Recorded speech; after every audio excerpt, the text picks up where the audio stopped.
Jadi menurut teman-teman desa itu seperti apa ya? Apakah desa ini digambarkan, diimajinasikan oleh kalian sebuah alam yang indah, terus saudaranya sejuk, lalu apakah desa ini sebagai bentuk dari eh, bentuk daerah yang terpinggirkan, lalu kemudian tidak ada sarana prasarana yang infrastruktur, lalu jalanannya rusak. Nah, kira-kira seperti apa ya desa yang kalian eh, imajinasikan?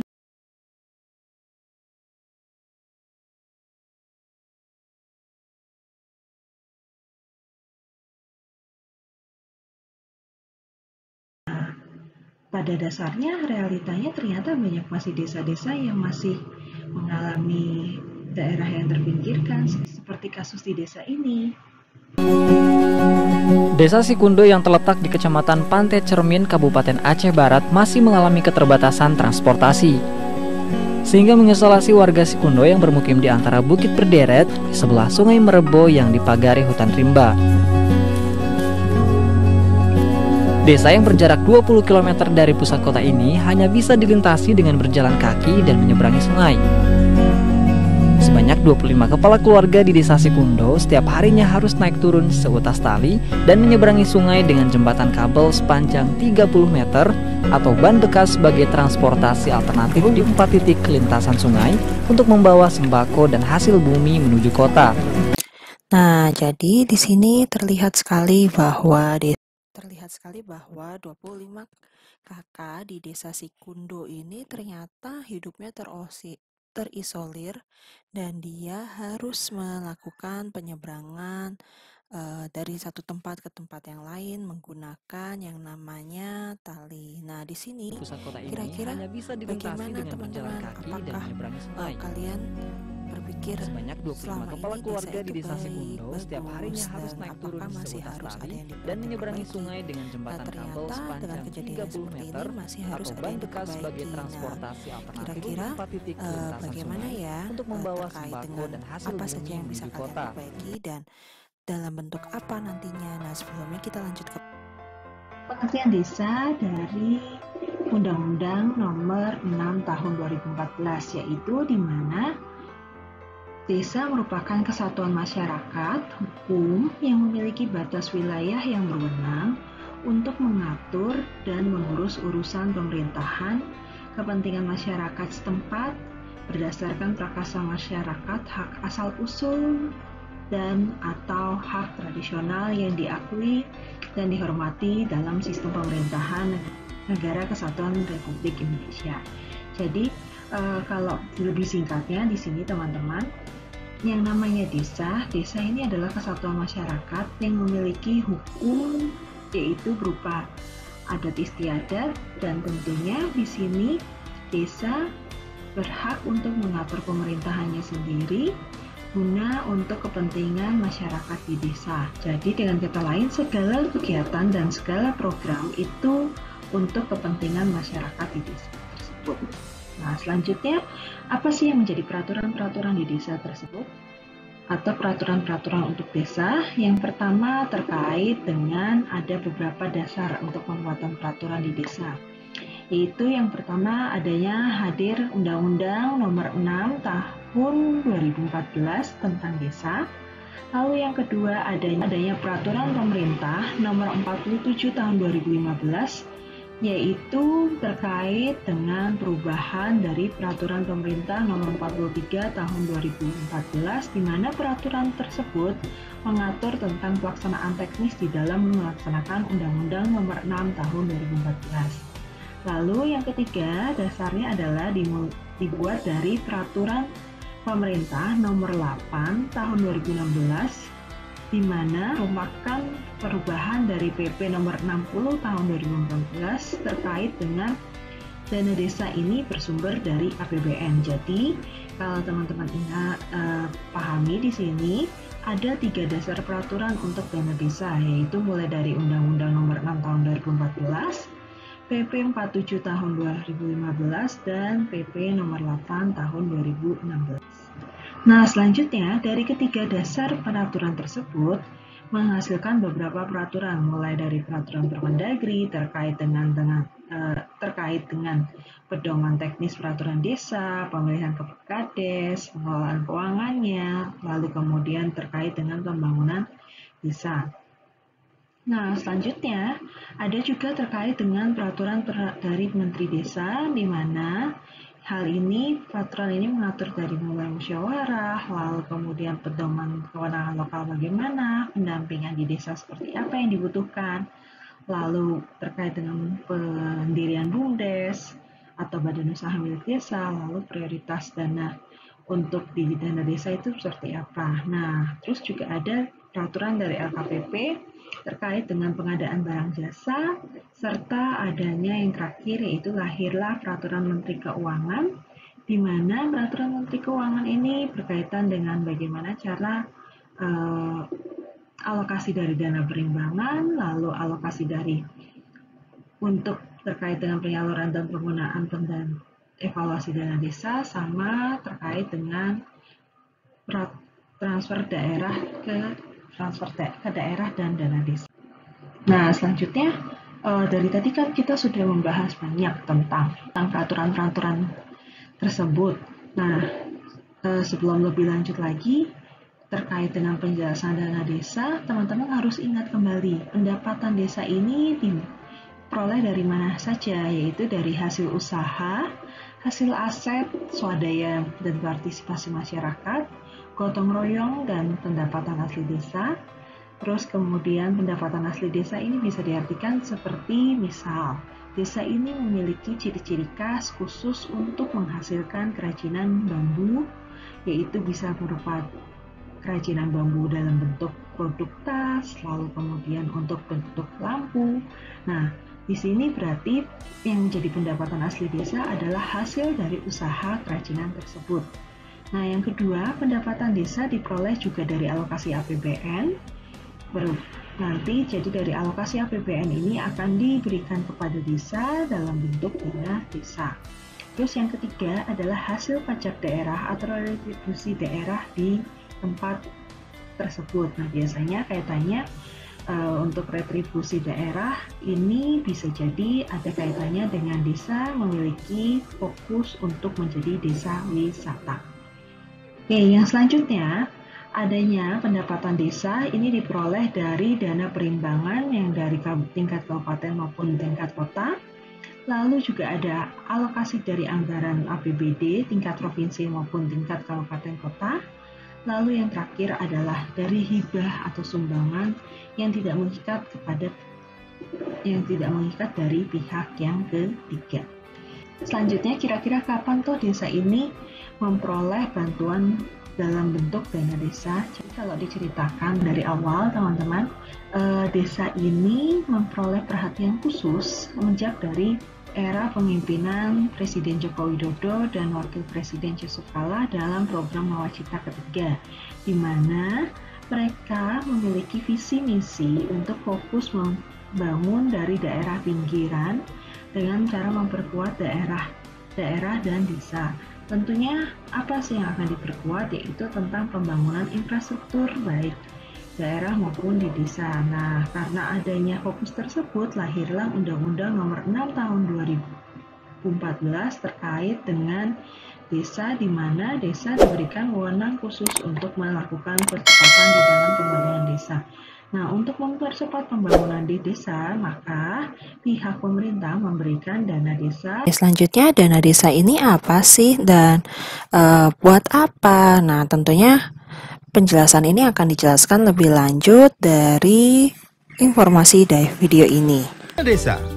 Dana desa adalah dana yang bersumber dari APBN yang diperuntukkan bagi desa yang ditransfer melalui APBD kabupaten atau kota dan digunakan untuk membiayai penyelenggaraan pemerintahan, pelaksanaan pembangunan, pembinaan kemasyarakatan, dan pemberdayaan masyarakat. Tujuan dari dana desa ini selain meningkatkan pelayanan publik di desa, juga dapat mengentaskan kemiskinan, memajukan perekonomian desa, mengatasi kesenjangan pembangunan antar desa, serta memperkuat masyarakat desa sebagai subjek pembangunan. Karena tadi teman-teman sudah belajar tentang pendapatan desa, lalu ada dana desa itu apa, tujuannya untuk apa. Nah, sekarang Yang dimaksud dengan keuangan desa berarti seluruh pendapatan desa yang akan dikelola termasuk dengan dana desa ini sendiri. Nah, kira-kira apa saja sih yang dibutuhkan untuk dalam mengelola keuangan desa? Yang pertama, dimulai dari tahap perencanaan. Tahap perencanaan di sini dimulai dari adanya partisipatif dari tingkat masyarakat, mulai dari tingkat dukuh sampai dengan tingkat desa. Nah, jadi dalam bentuk apa partisipatifnya ini? Yaitu dalam bentuk menghadiri musyawarah bersama. Jadi karena sudah adanya wadah dalam musyawarah di tingkat dukuh, berarti masyarakat bebas memberikan beberapa pendapat. Nah, nanti dari pendapat-pendapat ini, pendapat-pendapat aspirasi ini akan dibawa ke tingkat musdes atau musyawarah desa.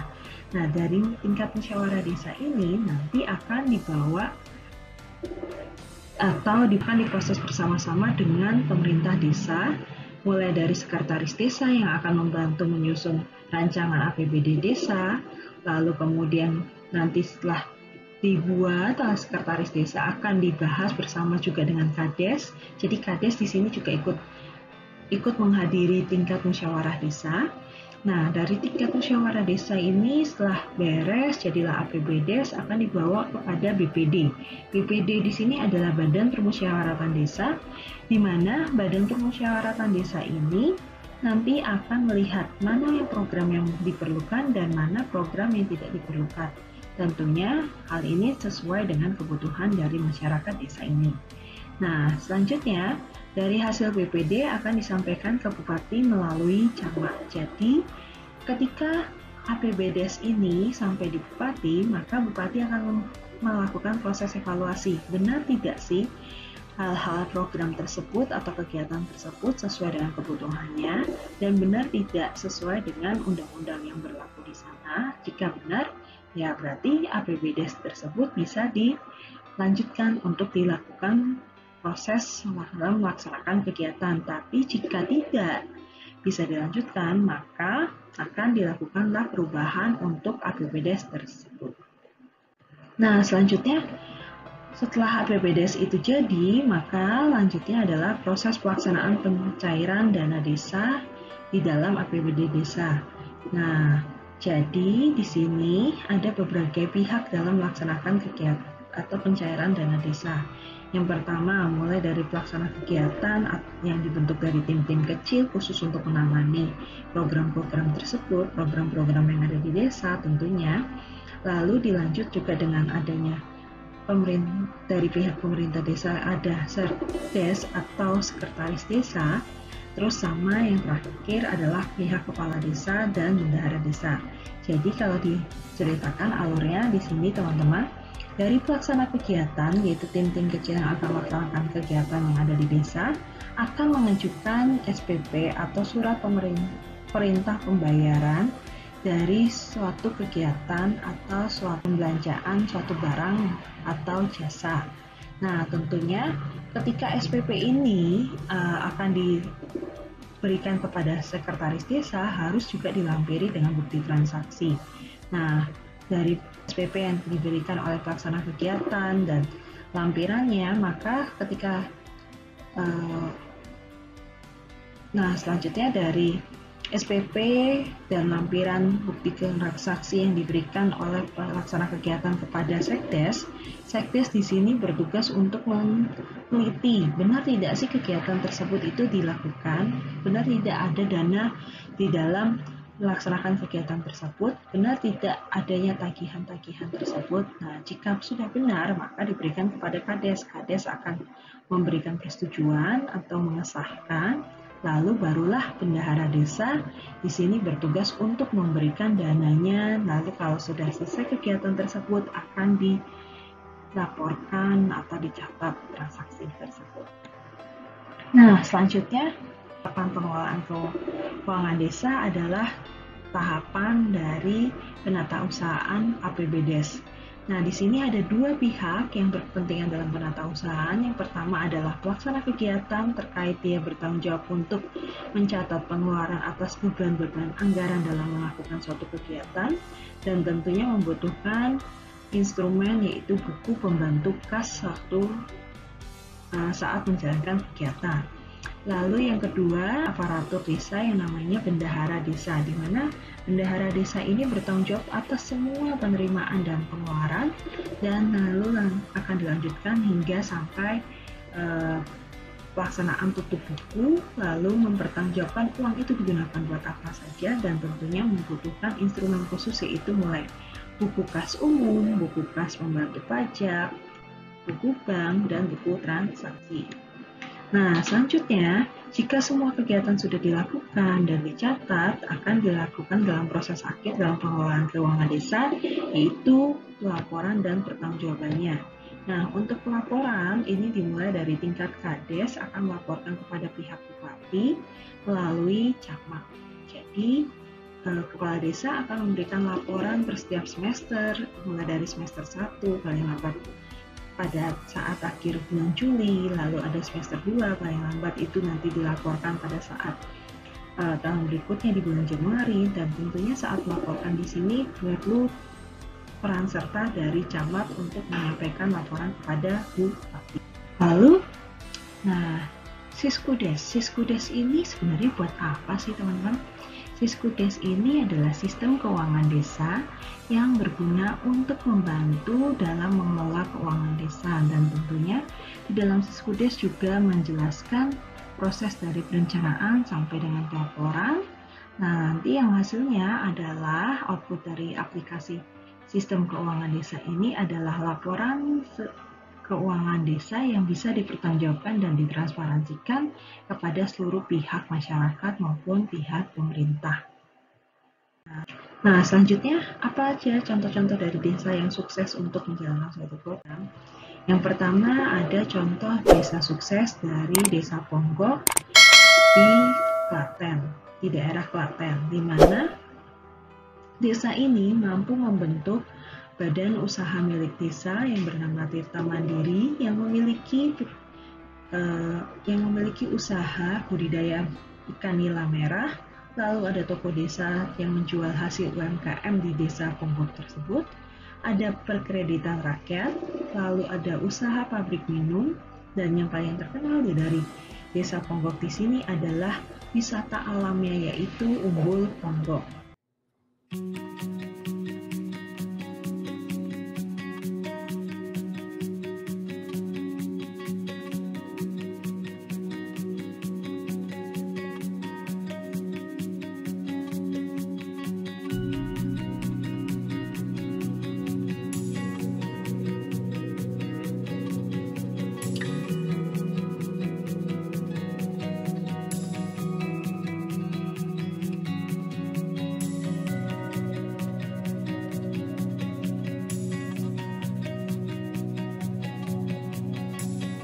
Jadi Ponggok itu berada di dataran rendah antara Gunung Merapi dan Gunung Merbabu, yang mana Ponggok ini secara potensi sumber daya air itu sangat berlimpah karena kami berada di dataran rendah, yang mana Ponggok ini di titik manapun banyak keluar mata air.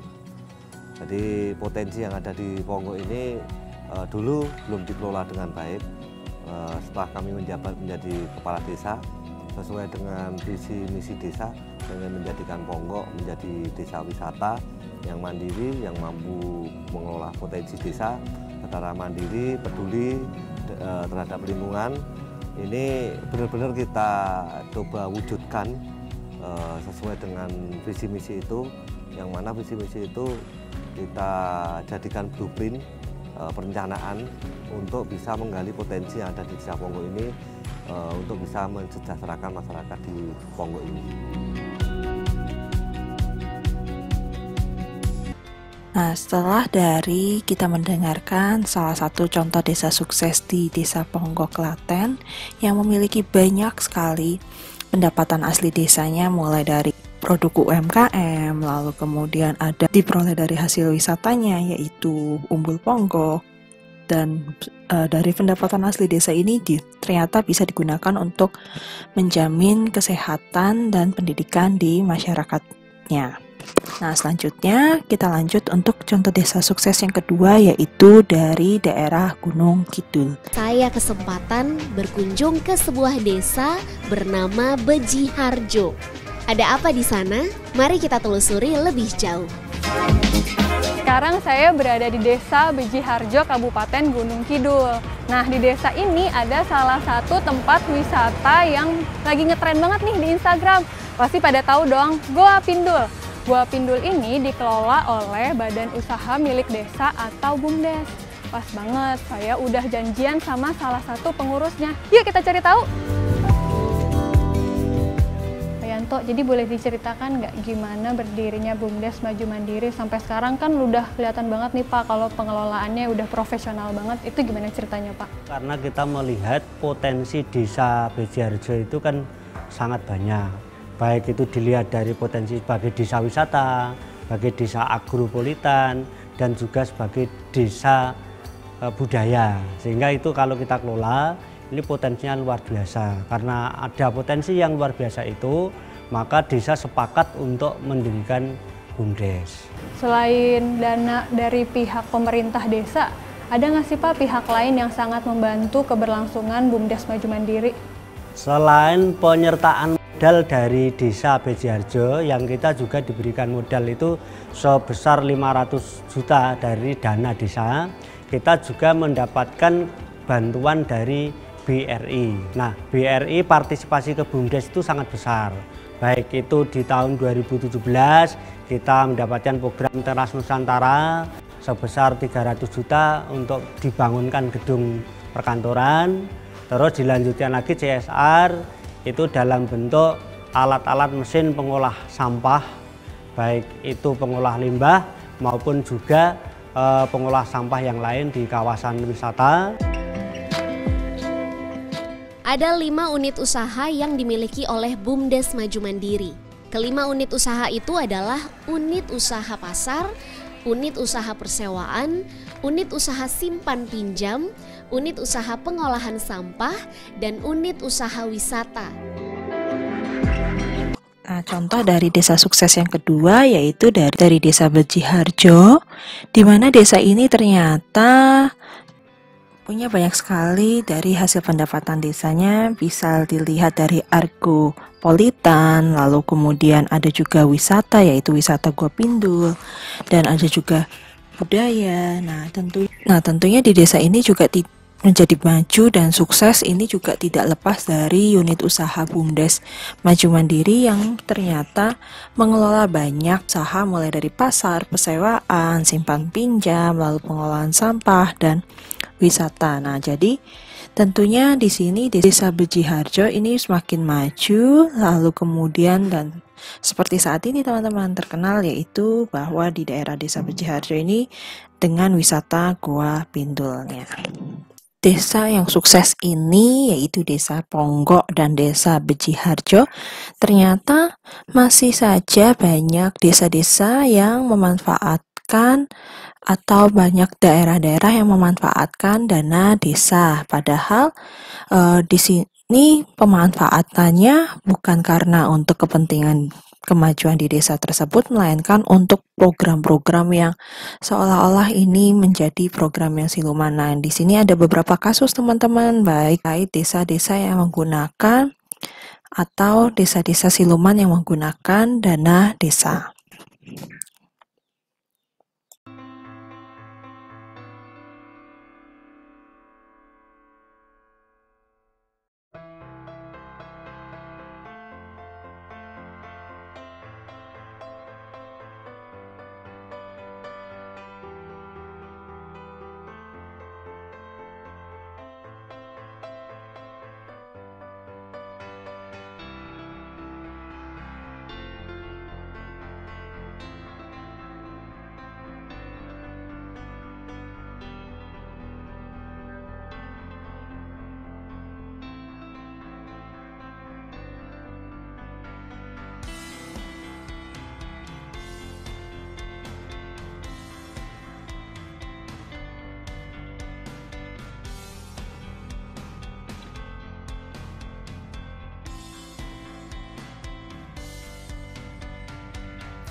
selanjutnya, kira-kira menurut teman-teman bagaimana ya peranan akuntansi di dalam desa itu? Nah, mari kita diskusi ya.